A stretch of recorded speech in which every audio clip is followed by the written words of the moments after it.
एक तीर एक कमान, सारे आदिवासी एक समान। जय जवान। या ठिकाणी दादांच्या उपस्थितीत प्रतिभाताई आणि त्यांच्या सर्व सहकार्यांनी राष्ट्रवादी काँग्रेस पक्षात प्रवेश केला। मी मनापासून सगळ्यांचं स्वागत, सगळ्यांना धन्यवाद। मी आपला फारसा वेळ घेणार नाही, परंतु समोर बसलेल्यांची संख्या जर दादा भुजबळ साहेब जर बघितली तर 80% जवळपास आदिवासीच आहे। आणि मग मी बोललो नाही तर थोडंसं एक खंतही त्या ठिकाणी राहून जायला नको। मी आपला फार वेळ घेणार नाही, परंतु ताईंनी जे काही मुद्दे सांगितले तर गाय रानावरचा सध्याचा प्रश्न, ताई जो फॉरेस्टचा प्रश्न आहे तो पूर्ण महाराष्ट्रभर शासनाच्या, केंद्र शासनाच्या गाईडलाईनप्रमाणे दिला गेला आहे, परंतु त्याच्यात अनेक त्रुटी आहेत।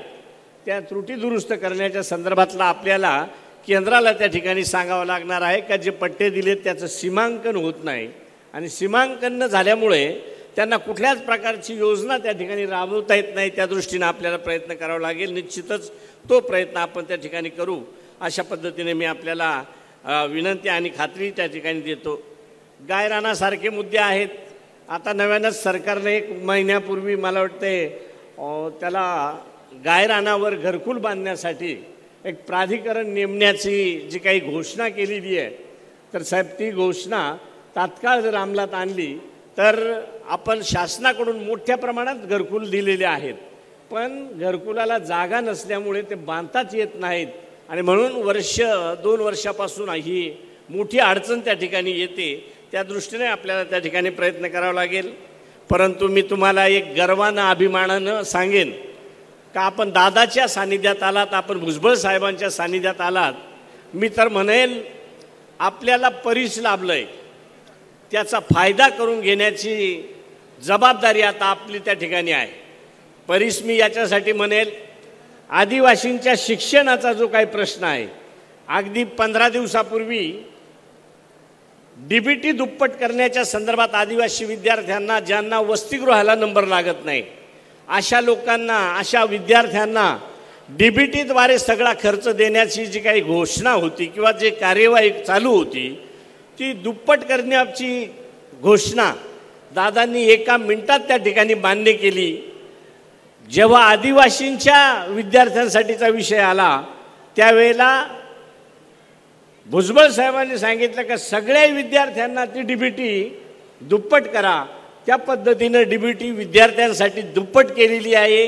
हे करण्याचं धाडस फक्त दादाच करू शकतात, कारण आपण बघितलं असेल दादांचं 12-13 वेळा अर्थ खातं चालवण्याचा अनुभव, आणि मग कुठं पैसे दिले पाहिजेत आणि कुठं थोडंसं थांबलं पाहिजे याचा निर्णय फक्त आणि फक्त दादाच घेऊ शकतात।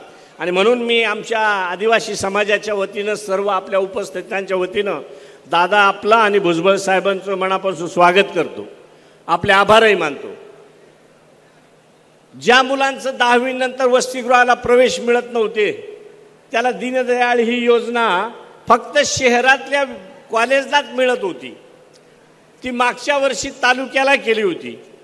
पण आता परवाच्याला निर्णय घेतला दादांनी, भुजबळ साहेबांनी, सगळ्यांनी मिळून, सरकारनं, का जोही विद्यार्थी 10वीच्या पुढं जाईल तो मग तालुक्याच्या गावी शाळेत जाऊ, अथवा एखाद्या ग्रामीण भागात कॉलेज असेल तिथं जरी तो त्याचा हॉस्टेलचा नंबर नाही लागला तरी त्याला डीबीटीद्वारे त्या ठिकाणी पैसे दिले जातील। अशा पद्धतीचा महत्त्वाचा निर्णय त्या ठिकाणी घेतला, आणि म्हणून मी त्या दृष्टीनं आपला आभार मानतो।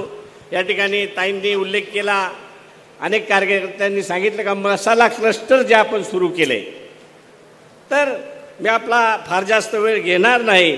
दादांनी एकदा एखादा स्पर्श केला, भुजबळ साहेबांनी स्पर्श केला, तर आजपर्यंत कोणाच्याही प्रदेशाध्यक्ष ह्या आदिवासीचा नसतो, पण राष्ट्रवादी काँग्रेस पक्षाने अगदी परवाच निर्णय घेऊन आणि एक टेम्पो ड्रायव्हर ते आमदार हिरामन खोसकर साहेब यांना राज्याच्या आदिवासी विभागाच्या सेलचं प्रमुख केलं। असे चांगले निर्णय त्या ठिकाणी घेतलेत। आपण संपर्कात राहून दादांकडून ते प्रश्न सोडून घेऊ अशी मी आपल्याला विनंती करतो। सगळ्यांना धन्यवाद देतो आणि थांबतो।